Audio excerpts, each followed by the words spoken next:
Dicatat dalam catatan sejarah, raja yang gemar melakukan perang itu Surawisesa. Belasan kali, mungkin puluhan kali menyerang wilayah-wilayah kecil itu. Kemudian menjadi puzzle mereka, kerajaan bawahan mereka. Tidak luput Banten Girang pun akhirnya.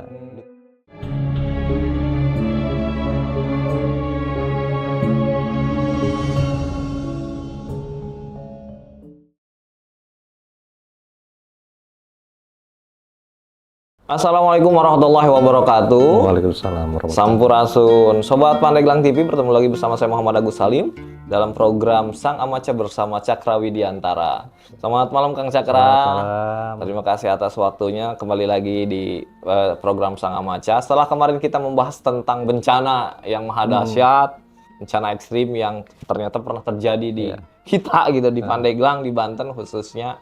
Nah, kemudian bahasan di malam hari ini kita tidak akan jauh dari itu, melanjutkan lah gitu.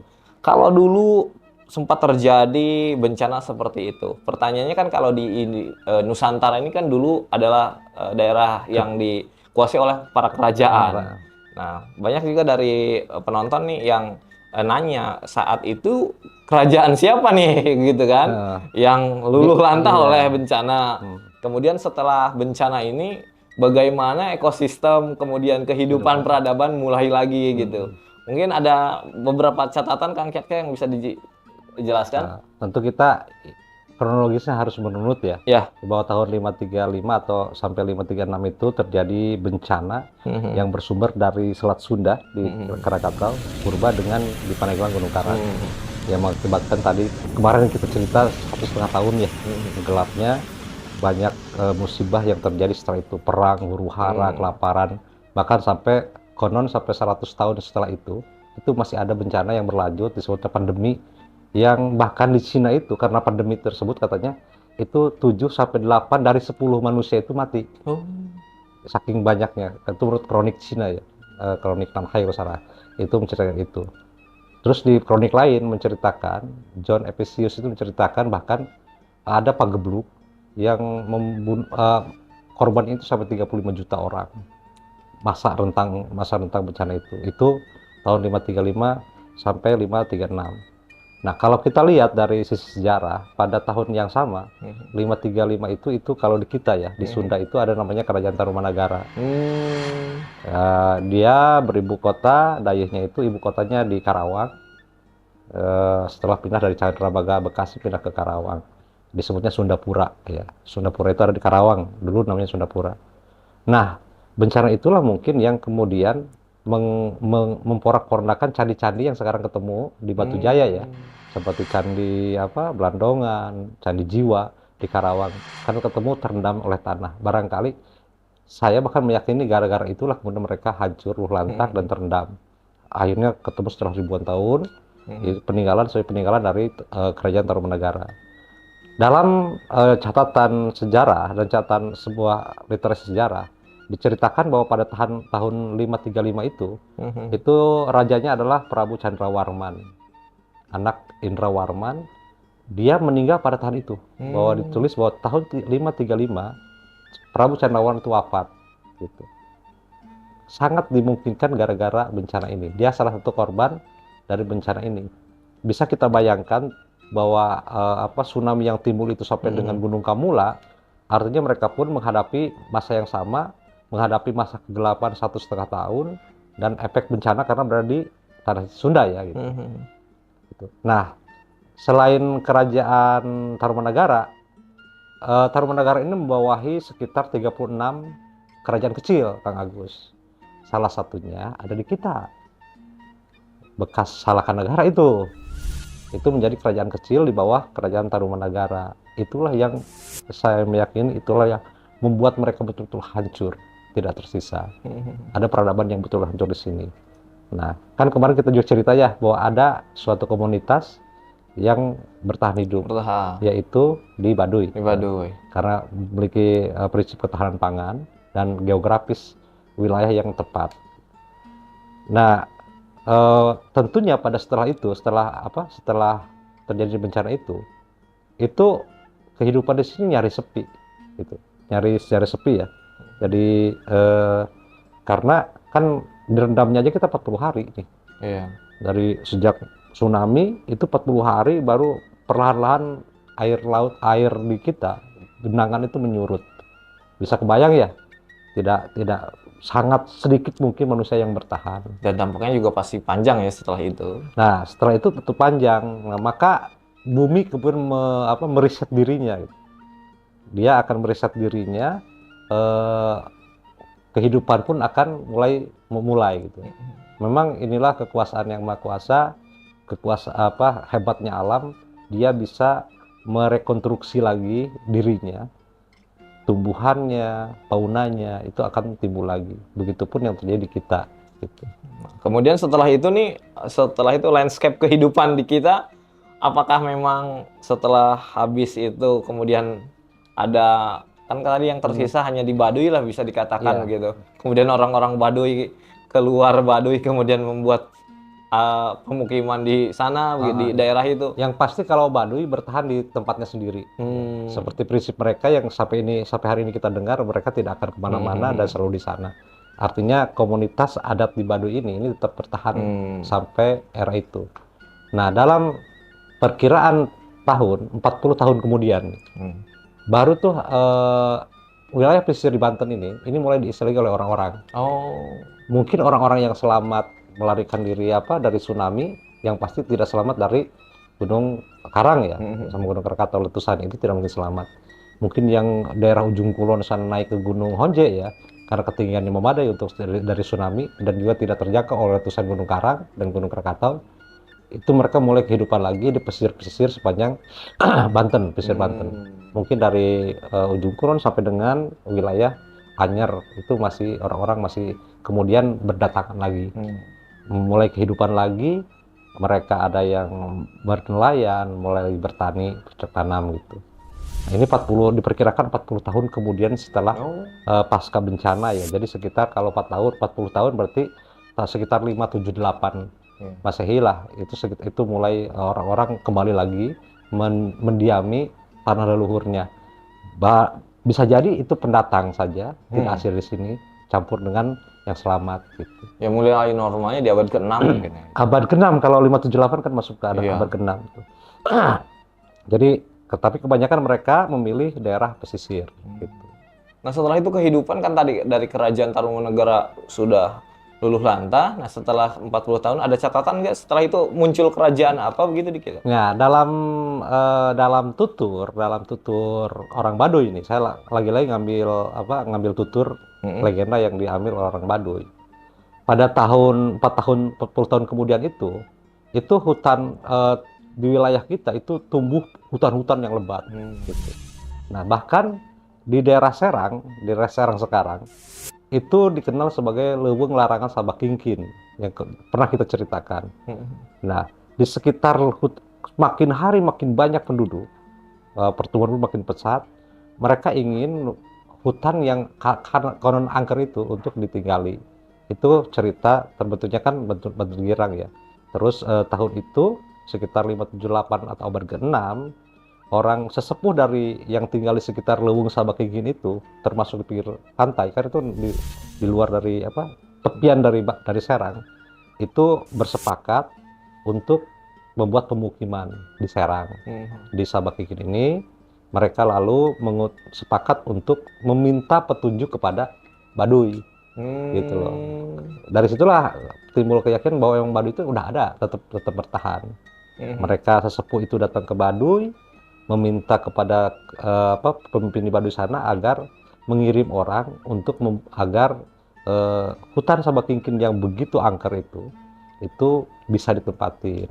Pembukaan lahan gitu. Pembukaan lahan, tapi mau dibuka lahan juga mengerikan katanya kan. Setiap hari Selasa, hari Jumat itu di sana itu jangankan manusia, burung lewat saja mati, saking angkernya. Nah, mereka akhirnya minta petunjuk ke Baduy. Nah, dan saat itu sudah mulai dibentuk kerajaan belum?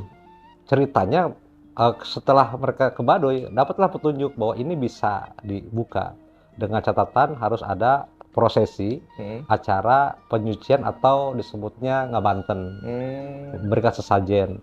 Maka diutuslah Ki Sera Chandra dengan anaknya Ki Wirasuta ke Leuweung Sabakingkin ini. Hmm. Mereka melakukan bantenan, menyerahkan bantenannya, sesajinya itu berupa ikan mas kuning, dilepas di Sungai Larangan dengan ritual-ritualnya, akhirnya bisa digunakan bisa ditempati untuk tempat tinggal di Leuweung Sabakingkin, dan ditetapkan sama Kiser Sentra mulai sekarang jangan lagi disebut Cilarangan, tapi sebut Cibanten. Itulah asal muasal nama Banten kalau di versi dari Baduy ya. Nah, karena mereka butuh pemimpin, ketika itu pun sudah bisa dikelola ya untuk didiami, mereka akhirnya meminta izin agar Ki Sera Chandra ini menjadi raja di sana. Oh. Gitu. Tapi Ki Sera Chandra bilang, saya tidak memiliki hak untuk tinggal di luar, tidak memiliki hak untuk membuka keramaian. Yang bisa memiliki hak itu anak saya, Ki Wirasuta. Akhirnya Ki Wirasuta itulah yang kemudian menjadi raja pertama di Banten, yang kemudian dikenal Banten Girang. Ini legenda yang sangat berdekatan dengan kejadian 535 ini gitu. Jadi sekitar 40 tahun kemudian atau tahun 578 Masehi gitu. Berarti di abad ke-6 itu setelah bencana itu itulah muncul kerajaan baru di Banten. Yang namanya Banten Girang. Banten Girang yang kemudian dikenal dengan Banten Girang, dirajai oleh Pucuk Umun ya. Pucuk Umun. Ini barangkali Ki Wirasuta ini disebut Pucuk Umun pertama yang di Banten Girang. Gitu. Kemudian setelah itu apa yang berkembang saat itu? Berarti untuk raja pertama Banten Girang itu memang keturunan asli Baduy begitu ya? Asli Baduy memang. Kalau Ki Wirasuta raja di Banten Girang itu asli Baduy karena dia anak Ki Sera Chandra gitu, yang ditugaskan untuk untuk melakukan ritual, membersihkan tempat itu.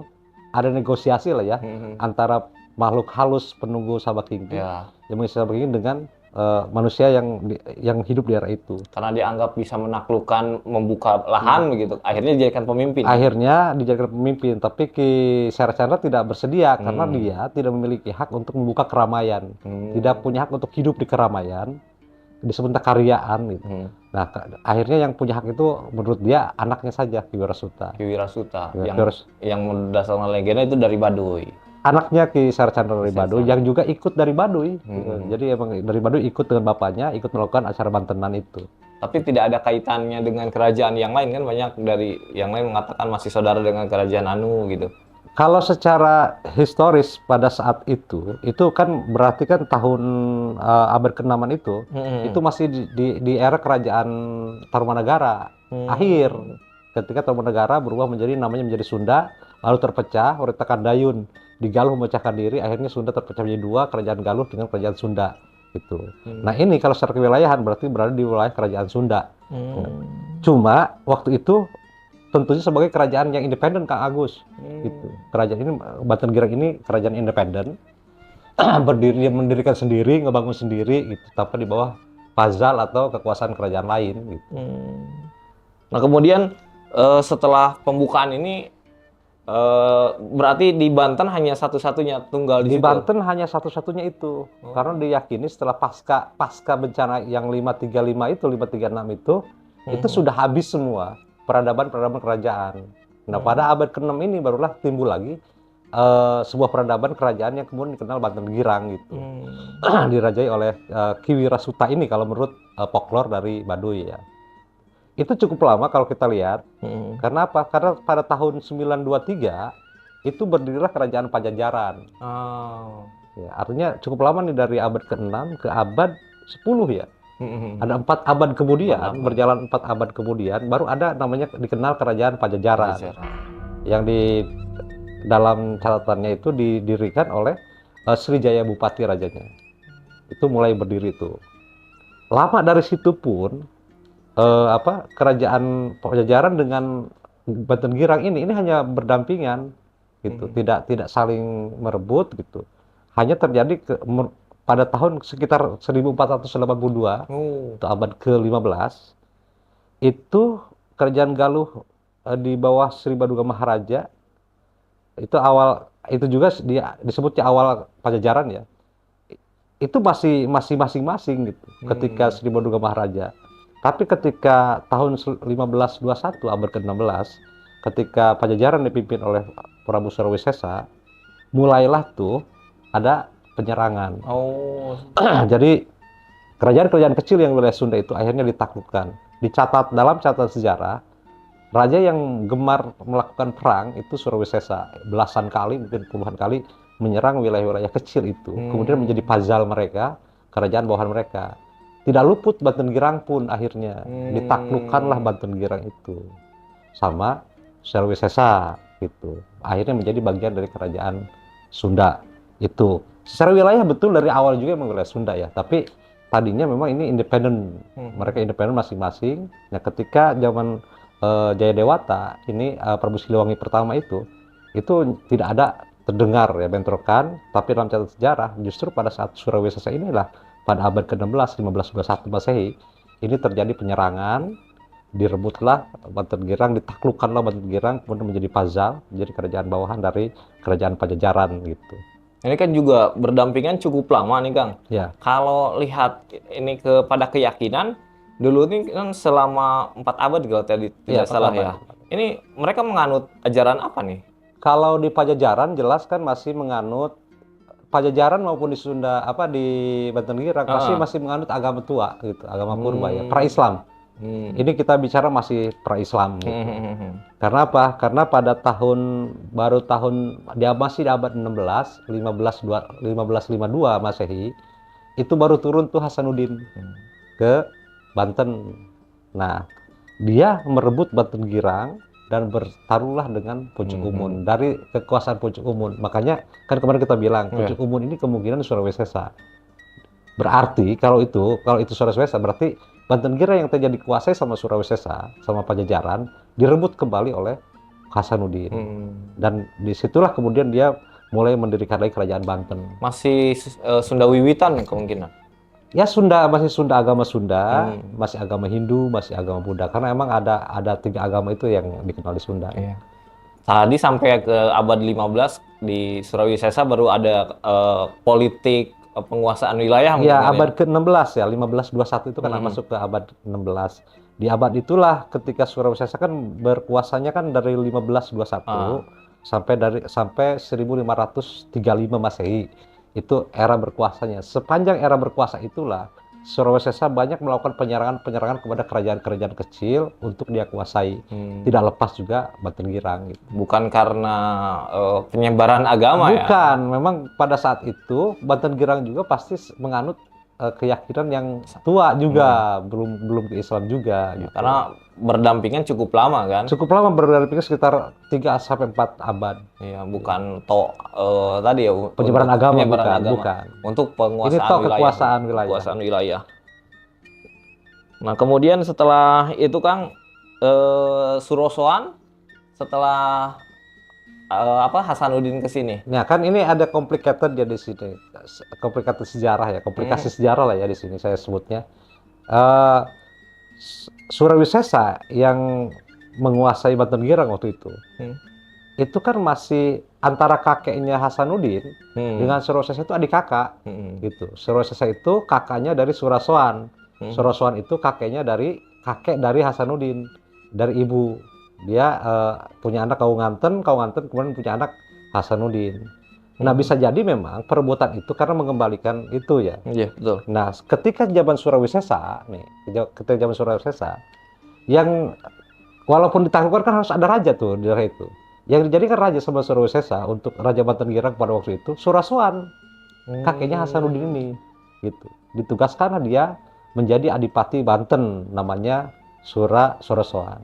Itu yang kemudian dijadikan nama istana oleh Hasanuddin setelah dia selama hampir 20 atau 40 tahun membangun kerajaan istana Surasoan di Banten Pesisir atau Banten Hilir gitu.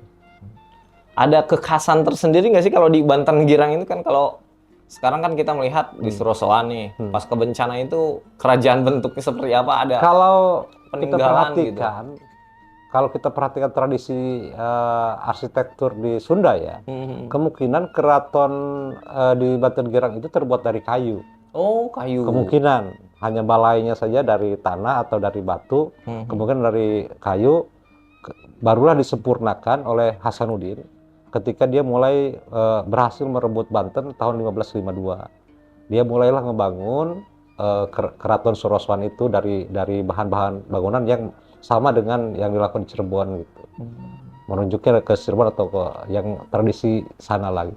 Jadi belum kepada bangunan seperti apa bata begitu ya? Iya, menggunakan bata itu kan tradisi yang dilihat dari Cirebon kemudian diadopsi di kita. Gitu. Walaupun kemarin kita bahas bahwa bata pun sudah dikenal di era Tarumanegara sudah mengenal bata gitu ya. Berarti sisa-sisa Tarumanegara itu tidak ada yang diadopsi kemudian jadi Banten Girang gitu ya? Sampai sekarang sepertinya kalau Sunda masih menggunakan tradisi itu, rumah panggung dari kayu.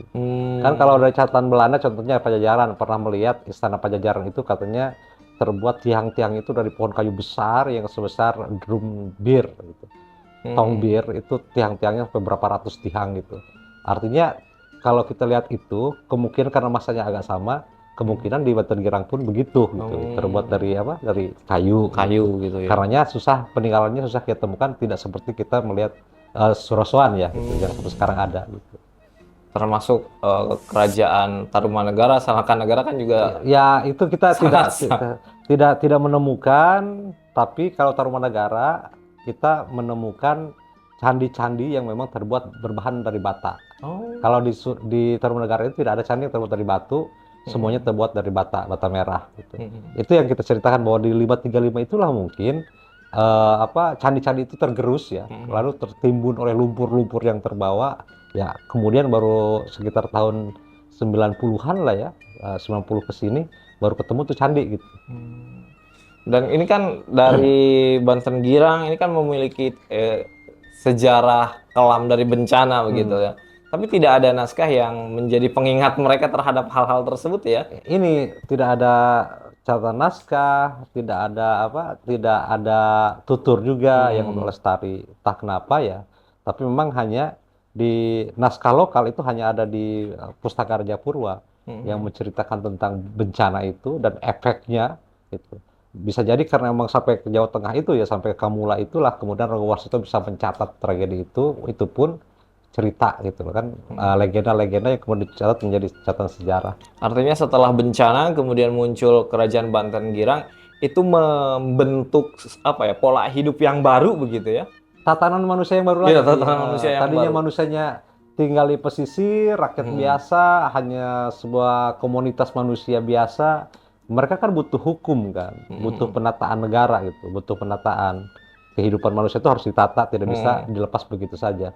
Oleh karenanya mungkin itulah yang menjadi motivasi para tokoh-tokoh pada era itu bersepakat datang ke Baduy untuk membuka lahan Sabakingkin. Tujuannya mungkin tidak hanya itu, tapi mereka ingin ada negara yang menaungi mereka gitu. Terjadilah Sera Chandra datang dengan anaknya Wirasuta, setelah berhasil, Wirasuta ditinggal, dia menjadi raja pertama di Banten Girang. Kan kalau setelah Banten di kerajaan Banten Girang ini kan tadi disampaikan Kang Jaka yang tersisa hanya Baduy begitu. Kemudian juga bisa juga ada kemungkinan dari pendatang gitu. Ada catatan nggak sih yang menjadi tokoh di kerajaan Banten Girang? Kan kalau di kerajaan Sultan Hasanuddin terkenal Syekh Masjong Agus Ju katanya dari luar menjadi. Nah, kalau di situ kan ini manusianya juga pendatang. Maksudnya jangan-jangan orang-orang lama ini juga ternyata orang-orang pendatang. Nggak ada pribumi. Nggak ada gitu pribumi gitu kan. Bisa ada dua kemungkinan. Pertama, ini percampuran antara pribumi dengan pendatang. Bisa jadi ya. Pasti ya, orang di daerah sana mungkin dia datang ke sini untuk membuat penghidupan baru kan. Dan tidak mungkin semuanya mati penduduk di sini, pasti ada yang selamat. Yang selamat-selamat itu kemudian mungkin berbaur. Nah, bisa jadi mereka minta petunjuk ke Baduy karena mungkin hanya itu yang tersisa. Peradaban itu yang mereka kenal tersisa, akhirnya mereka mengembalikan kekuasaannya kepada pribumi. Nah, oleh karenanya Wirasuta inilah kemudian menjadi raja pertama di Banten Girang untuk menata kehidupan di sana. Tapi tidak ada kultur kehidupan yang diceritakan terkontaminasi atau ya pembauran jadi dengan Cina atau negara-negara lain di masa Banten Girang gitu. Beda ya ketika kita bercerita tentang Cirebon contohnya. Banyak pendatang-pendatang, pedagang-pedagang. Jadi akulturasi begitu dari yang lain. Kalau di cerita Banten Girang ini ini betul-betul pendatang yang pasca bencana berdatangan membangun peradaban, bisa jadi yang selamat dari bencana itu, kemudian membangun lagi peradaban baru. Sayangnya memang kita miskin literasi. Tidak ada naskah yang menceritakan itu, tidak ada juga tutur. Tutur itu yang paling mendekati dengan ini hanya tutur yang sekarang lestari di Baduy. Tentang datangnya Ki Sera Chandra dan Ki Warsuta melakukan bantenan, kemudian menjadi raja di Banten. Sampai di sana kita cerita yang kita terima. Saya mau coba menggali dari sumber lain gitu. Makanya ada kekosongan di sini. Dari abad ke-6 itu kekosongannya cukup lama sampai tahun 923. Abad ke-10. Ada berarti ada 4 abad yang nampak kosong dalam catatan sejarah. Dan bisa jadi itu tidak ada raja begitu ya, tidak ada pemimpin.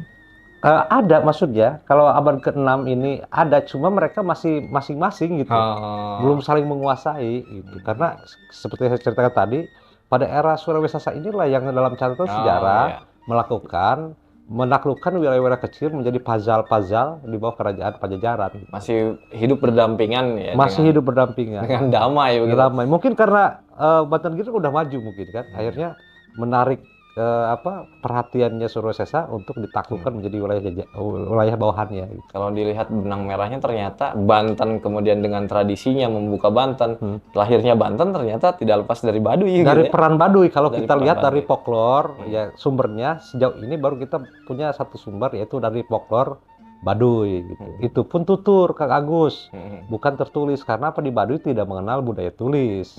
Mereka mengenal budaya tutur, tapi memiliki pikukuh prinsip yang akan menyelamatkan ceritanya. Apa itu? Adanya adagium misalkan panjang temenang dipotong, pendek temenang disambung. Begitupun dengan cerita-cerita yang mereka terima. Mereka tidak akan mengurangi, tidak akan menambah. Karena itu udah menjadi prinsip hidup orang Baduy. Ya, dari cerita ini juga kan kita bisa lihat di masa sekarang adanya tradisi Sabak Baduy. Iya. Mereka kan kerap kali datang ke Banten. Ke Banten. Dan itu diakui sama mereka kan bukan sebagai taklukan. Iya. Itu kan untuk menengok keluarga, katanya saudara. Karena saudara kami lah yang dulu menjadi raja di sini. Ya, mungkin itu ada kaitan dari masa lalu itu. Jelas ada kaitan itu kalau pengakuan orang Baduy ini. Cuma dalam sisi kesejarahan belum kita menemukan literatur menceritakan tentang itu. Ini dianggap sepihak dari pihak Baduy gitu ceritanya, karena berdasarkan cerita lisan atau tutur folklore yang memang dilestarikan sama mereka gitu. Tujuannya apa ya? Itu mereka menjalankan acara Seba Baduy, bahwa kami kesini bukan takluk kepada raja. Iya. Kami ini seperti saudara yang rindu dengan saudara kami gaya raja. Iya, betul. Masa datang tidak bawa apa-apa Betul. gitu. Akhirnya mereka datanglah berkunjung ke Banten itu dalam rangka itu semangatnya gitu. Dan datang dengan acara Seba Baduy itu kan kata mereka untuk menengok Abah Gede gitu ya. Dan kerap kali juga ada cerita bahwa di masa depan kita akan bertempur dengan Baduy, nampaknya ini apa ya, bertolak belakang sekali ya. Kita perlu bahas tuh ya, adanya uga ya, uga tentang kelak akan terjadinya perang antara Baduy dengan Banten.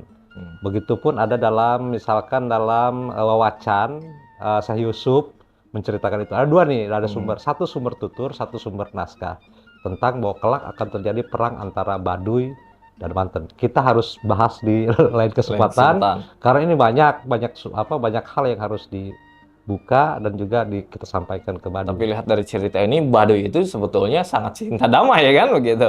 Baduy itu tidak memiliki pasukan perang gitu, sampai sekarang, karena mereka sebuah kemendalaan yang prinsipnya tidak akan mengganggu, tidak ingin diganggu gitu.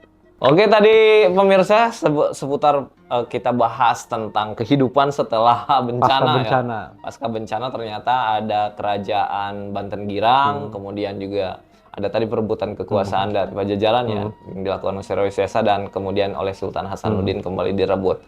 Namun ke depan nanti kita akan bahas nih Kang Cakra tentang apa yang tadi disampaikan, ada stigma atau cerita ya, bahwa nanti kelak ke depan katanya kita akan bertempur dengan Baduy gitu. Baduy akan berperang dengan Banten gitu. Tapi kan kalau dilihat dari cerita tadi sebetulnya Baduy ini adalah leluhurnya kerajaan Banten, yaitu Banten Girang yang pertama. Lalu kita akan bahas di part selanjutnya. Terima kasih Kang Cakra atas waktunya. Mudah-mudahan ini jadi pengetahuan sejarah baru nih, pengetahuan baru untuk sama-sama kita diskusikan. Kalau misalkan ada teman-teman yang ingin bertanya atau ingin bahasan yang apa yang akan kita angkat, silakan tulis di kolom komentar. Jangan lupa like, subscribe channelnya Pandeglang TV dan channelnya Kang Cakra, Cakra Widiantara. Terima kasih atas waktunya. Saya Muhammad Agus Salim, izin undur diri. Assalamualaikum warahmatullahi wabarakatuh. Waalaikumsalam warahmatullahi wabarakatuh. Sampurasun. Matur nuwun Kang Cakra. Sami-sami.